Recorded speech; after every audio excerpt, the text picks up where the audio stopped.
Halika na, sabay tayo. At kung sinong may gusto, dahil sa tubig alat, likas na yaman to. Welcome back mga kaspiro, samahan niyo ulit ako sa aking ginawang pamamana ngayong araw. Solo dive lang tayo at nakasumpong tayo ng napakaraming mga red snapper sa pagkakataong ito. Kaya para sa buong kaganapan, samahan niyo ako sa laot. Let's go! Nakakalaking salabay. Yun.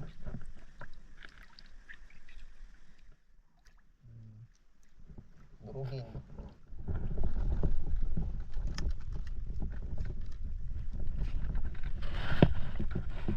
Let's go mga kaspiro. Samahan niyo ako, solo dive lang muna tayo. Init.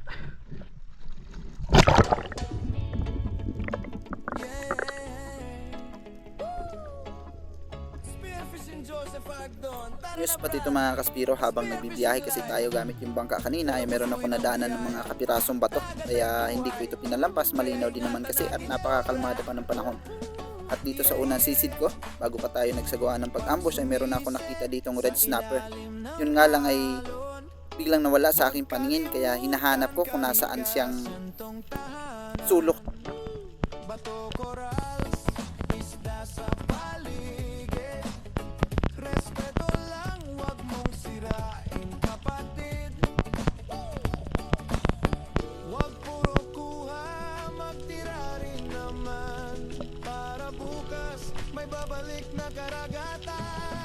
At hindi nga nagtagal mga kaspiro ay nakita ko na siya. Kaya dahan-dahan ko nang ibinaling sa kanya yung ating pana habang wala siyang kamalay-malay.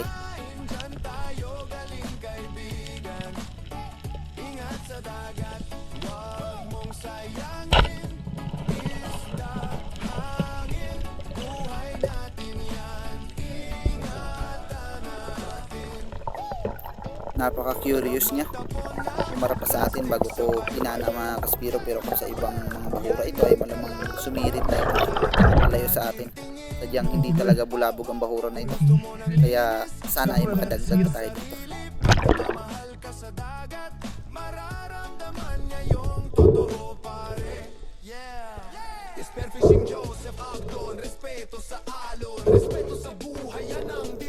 Isang red snapper yung ating kauna-unahang isda. Napakalaki na rin ito, kaya hindi rin na ito sa ating unang sisid pa lang. Bawi-bawi na yung ating binili ng panggas.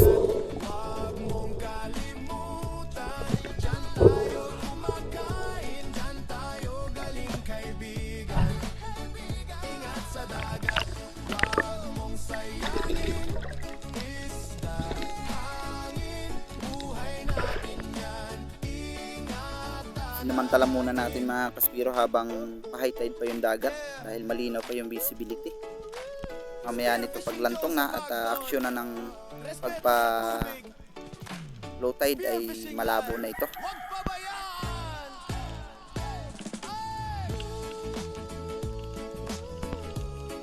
Peace and love sa dagat man.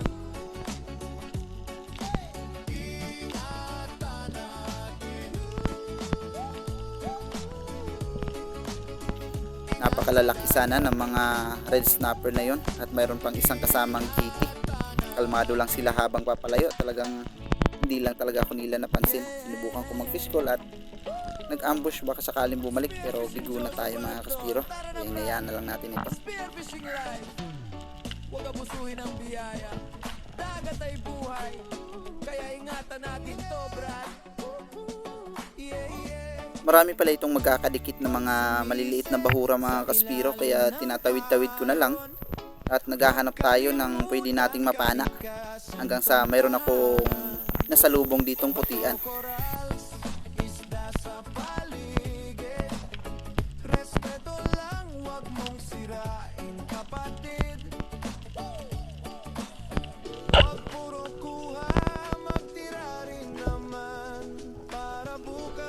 May babalik na karagatan. Ingat sa dagat, huwag mong kalimutan. Diyan tayo kumakain, diyan tayo kaibigan. Ingat sa dagat, huwag mong sayangin. 1:30 150 din ang kilo ng putian mga kaspiro, habang yung mga red snapper ay 120. Kaya kinuridas ko na ito habang may pagkakataon pa tayo. Pambihira lang kasi ito luminaw yung area dito dahil napakalapit nito sa mga ilog.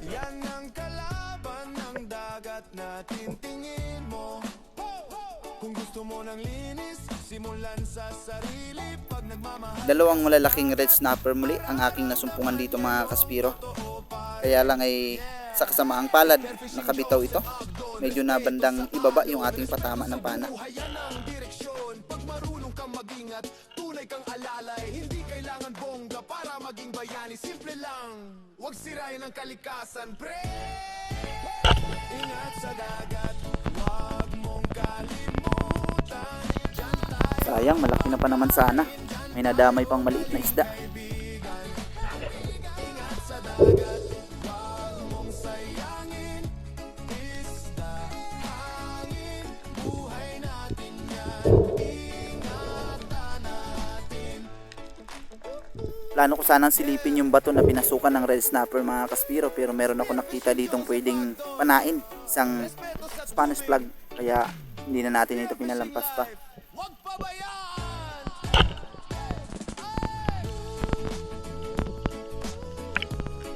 Peace and love sa dagat, man. Nakita kong pumasok lang siya dito sa mga bato, kaya naman nagdali-dali akong bumalik sa bangka para kunin yung ating flashlight, baka sakaling makita pa natin siya sa loob.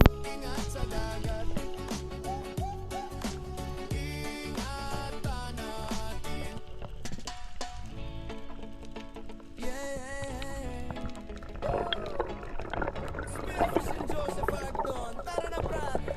Spearfishing life. Huwag abusuhin ang biyaya. Dagat ay buhay, kaya ingatan natin to, brad. Yeah, yeah. Pag sumisid sa ilalim ng alon, huwag kalimutan kalikasan tong tahanan.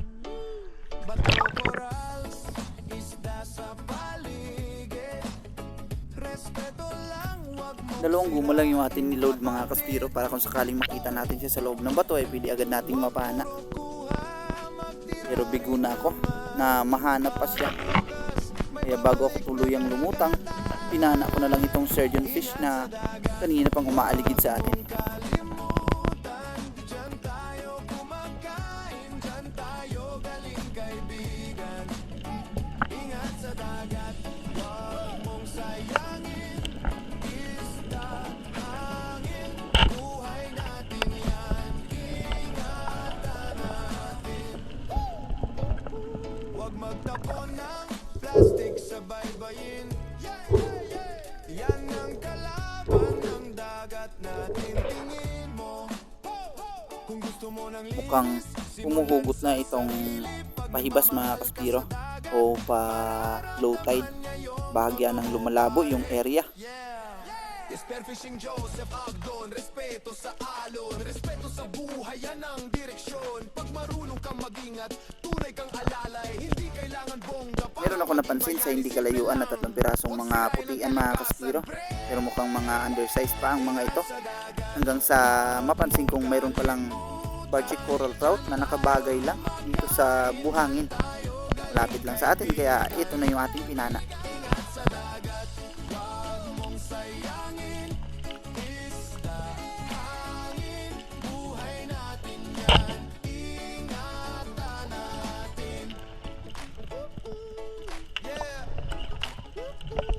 Spearfishing Joseph Agdon, respeto sa tubig. Spearfishing life, huwag pabayaan.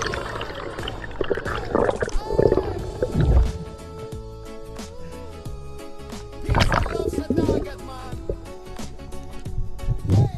Ingatan natin. Ingat sa dagat. Malaki na rin pala ito, akala ko maliit pa. Estimate ko siguro nasa 700 o 800 grams. Dahan-dahan lang ako sa pag-pre-pull dito mga kaspiro, dahil kanina pa tayo sa area na ito. Mukhang bulabog na yung mga isda, hanggang sa yung red snapper na ating tinatarget na pinakamalaki ay talagang mailap na. Hindi na tayo nakadikit ng husto.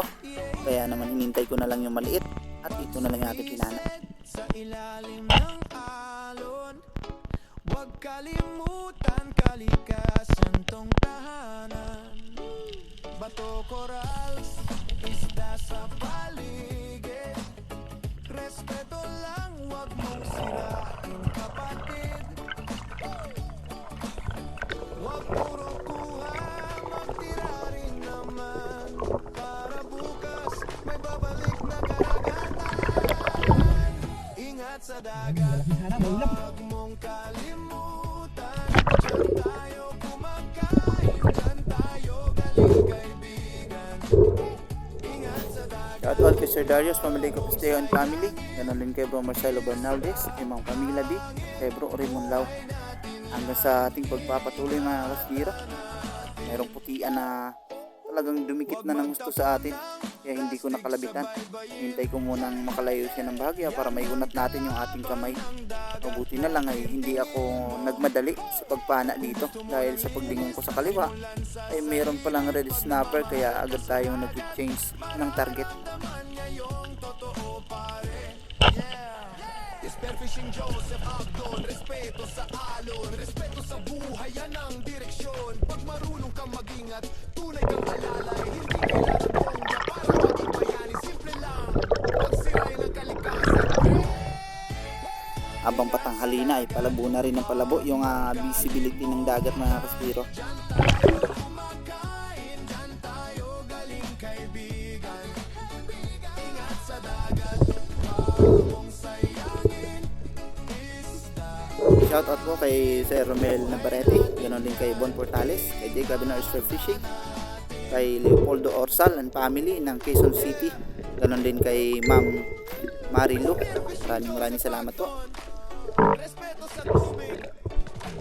Spearfishing live, huwag pabayaan.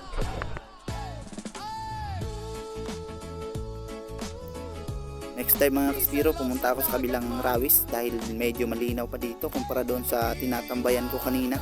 At dito ay meron ako nakitang red snapper pa rin.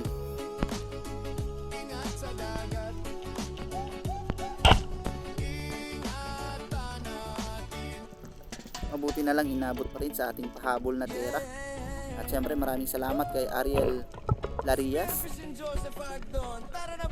Ganon din kay Pancho Pantino ng Rapo Albay, kay Ma'am Angel Hernandez, maraming salamat po. Israel, shoutout din kay Jubin Celos and family.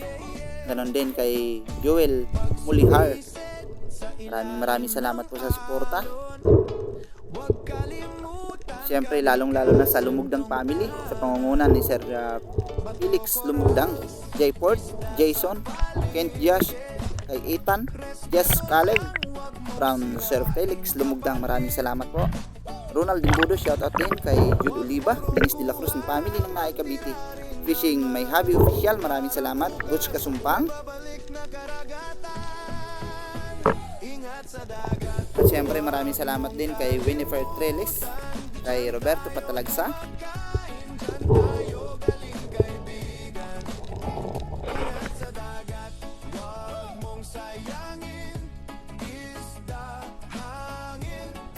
napakabilis talaga ng paglabo ng dagat mga kaspiro. Ito at napakadilim na, hindi kagaya kanina nung pumana pa lang tayo ng red snapper. Yan ang kalaban ng dagat natin, tingin mo. Nagmamadaling humanap ng mapapasukan yung red snapper na ating natapatan. Mabuti na lang ay meron ditong putian, kaya hindi pa rin tayo nabigo sa sisid natin ito.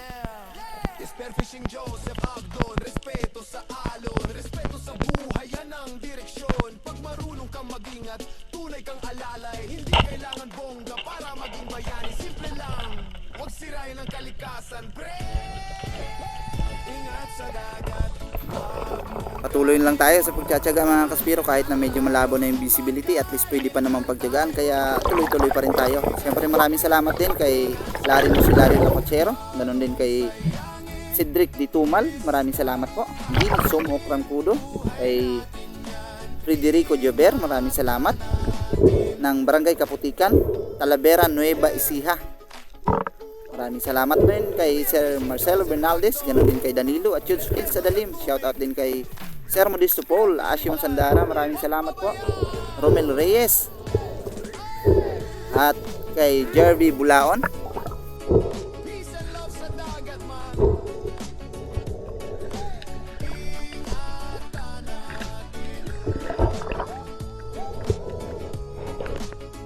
Ingat sa dagat. Ingatan natin.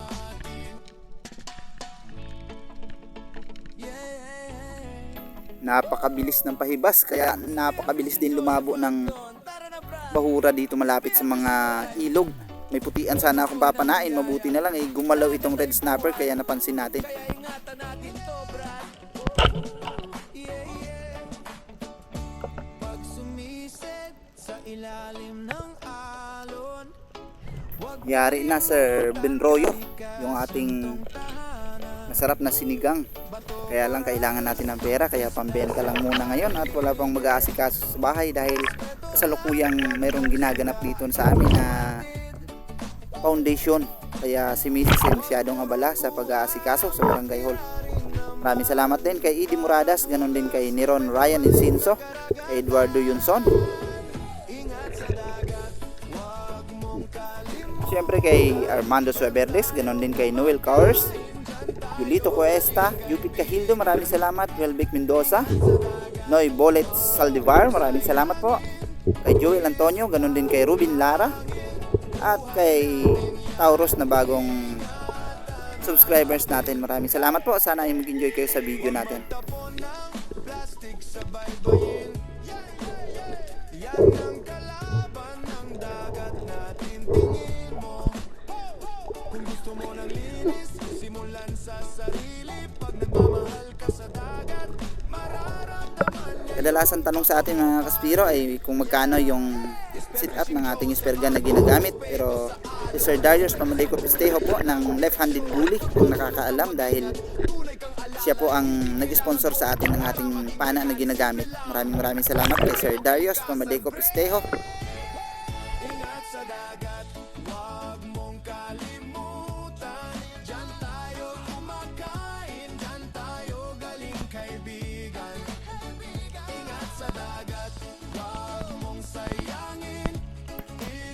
Plano ko na ditong magkuridas mga kaspiro dahil medyo malabo na ang visibility at bahagya na ring bulabog yung area na ito, kaya itong mga Spanish flag ay pinapana ko na pati na ang yellow spotted rabbitfish.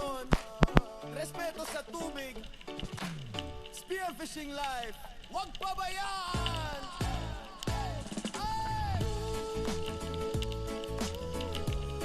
Peace and love sa dagat man. Maraming pagkakataon na pwede na natin siyang kalabitan mga kaspiro, pero pinigil ko muna yung aking gusto dahil mayroong malaking bato sa likod ng isda. Maaring umungot yung ating shop o kaya naman mabali ulit kagaya ng nangyari sa Taytay.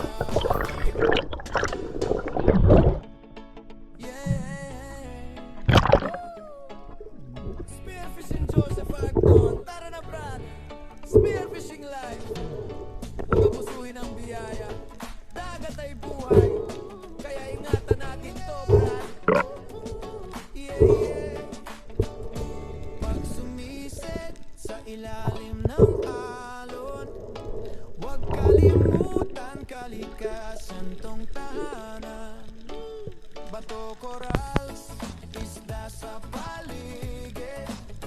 Respeto lang, huwag mong sirain, kapatid. Huwag puro kuha, magtira. Ito na yung ating huling isda para sa spot na ito mga kaspiro. Pagkatapos nito sumampa na muna ako para makapagpahinga Ingat sa dagat, at makahanap ng panibagong spot. dyan tayo kumakain, dyan tayo galing kaibigan. Ingat sa dagat, huwag mong sayangin. Isda, hangin, buhay natin yan. Panibagong spot natin ito mga kaspiro, medyo malayo na ito para sa spot natin kanina. Nasa gitnang bahagi na ito, kaya naman medyo malinaw pa rin. Kaya sinubukan pa rin natin kung anong may dadagdag natin dito. Hanggang sa meron ako nakita dito ang isang napakalaking red snapper. Gusto mo ng linis, simulan sa sarili. Pag nagmamahal ka sa dagat, mararamdaman niya yung totoo pare.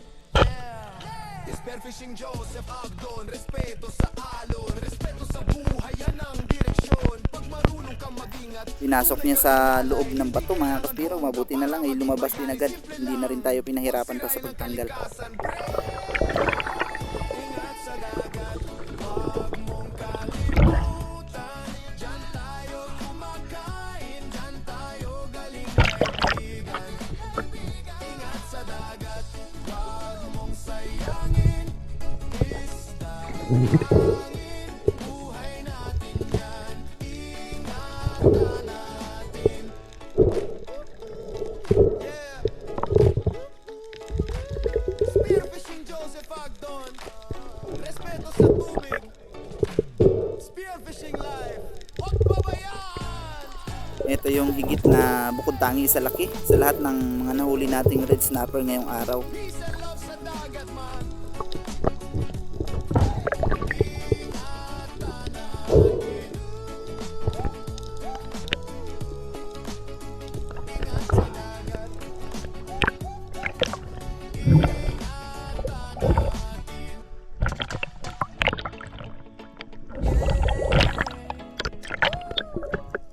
Spearfishing Joseph Agdon, tara na Brad.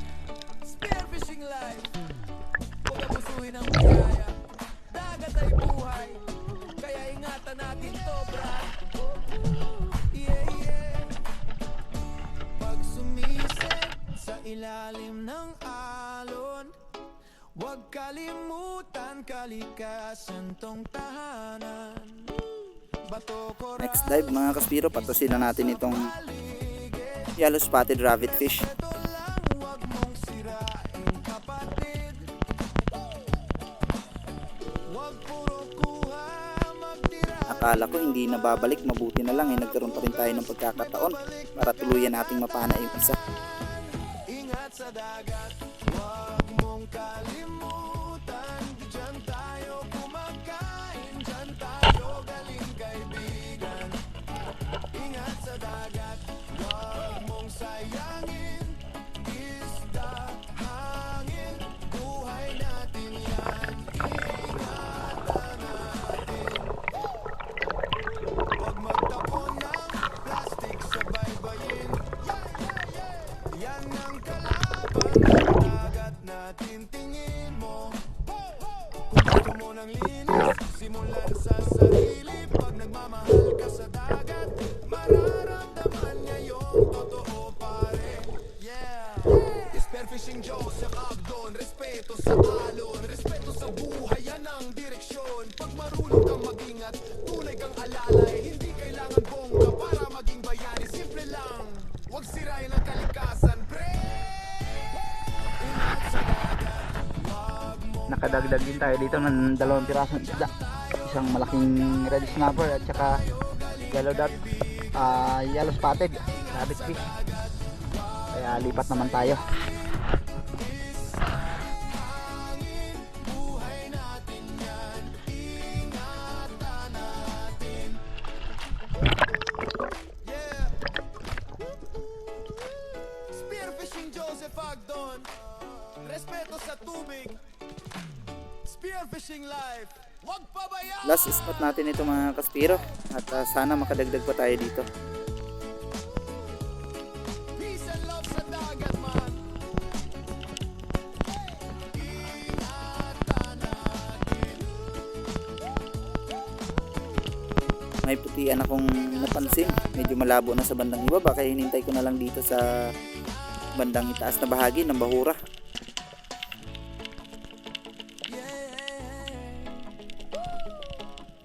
Spearfishing Joseph Agdon, tara na Brad. Spearfishing life, huwag abusuhin ang biyaya. Dagat ay buhay, kaya Pinili ko na yung pinakamalaki mga kaspiro. Pero sa pangalawang pagkakataon ay mayroon ulit na damay na maliit na isda. Isang talagang bukid naman sa ngayon, kanina ay sulit. kalimutan kalikasan tong tahanan. Bato, corals, isda sa paligid. Respeto lang, huwag mong sirain kapatid.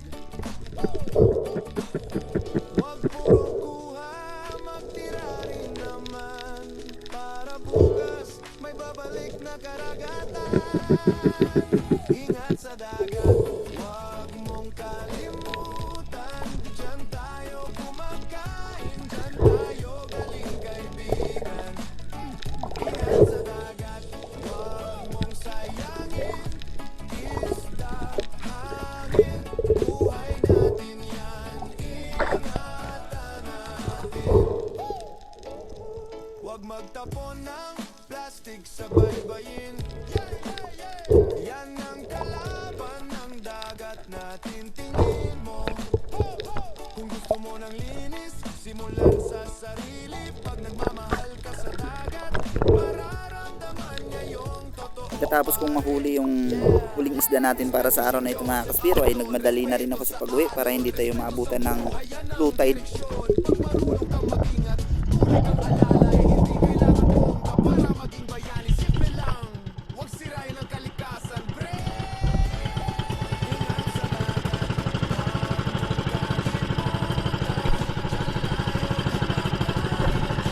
Uwi na tayo mga kaspiro.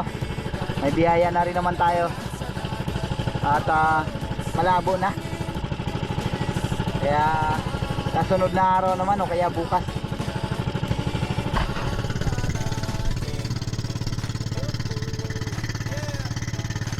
Ayun, nandito na ako sa tabi mga kaspiro. Umuwi ako ng maaga. Malabo na kasi. At gutom na talaga. Yung baon natin na kanin almusal, ayan ang bawas. Ang kaunti lang. Wala kasing ulam. Kaya walang gana ikain. Kaya bawi tayo mamayang gabi. Yung ating biyaya. Ito. Ating buksan.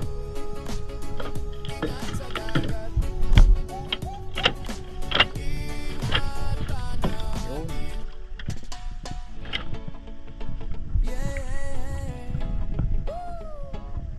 Spearfishing Joseph Agdon, tara na Brad. Spearfishing live. Huwag abusuhin ang biyaya. Dagat ay buhay. Samahan niyo ako sa palengke. Alamin natin kung ilang kilo ang aabutin.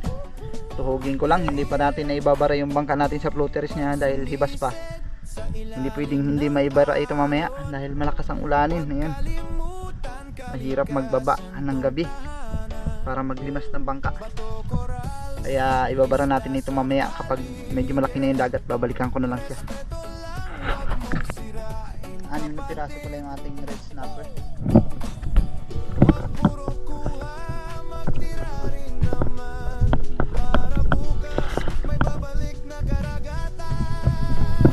Ingat sa dagat, huwag mong kalimutan. Diyan tayo kumakain, diyan tayo galing kaibigan.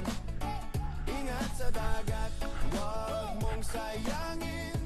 Isda, hangin, buhay natin yan. Ingatan natin.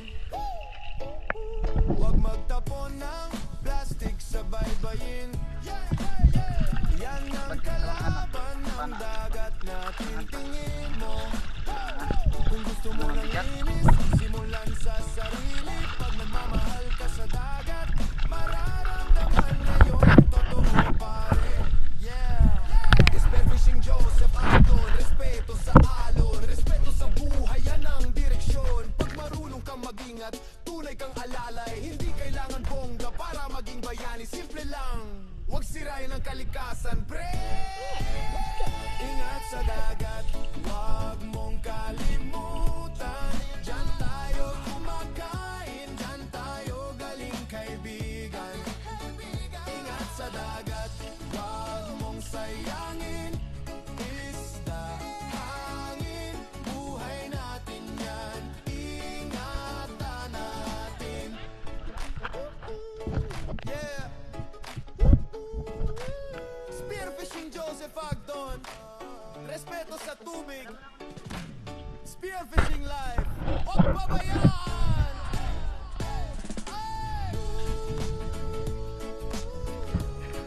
Peace and love sa dagat, man.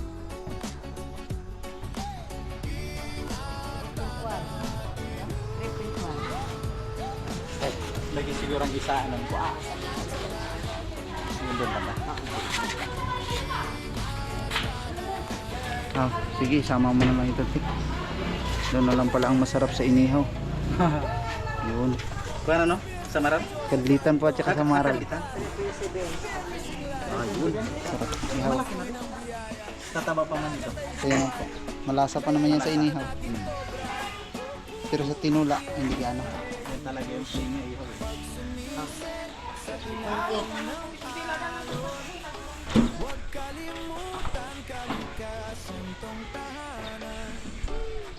Sari.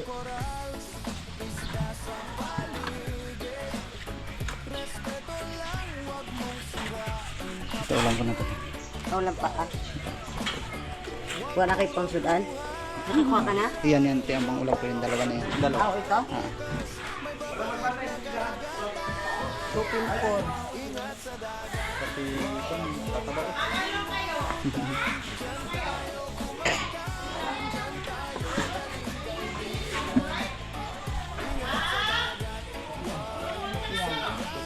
1.6.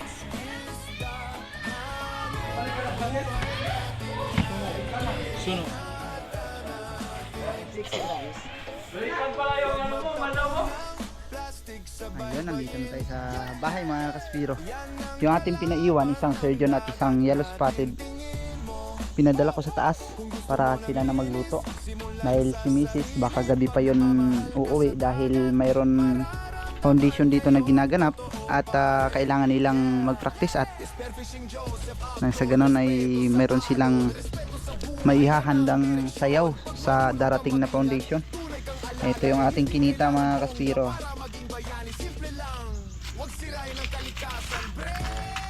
Yun, ang mga gat natin, ang 6 na piraso, tumimbang ng 7.6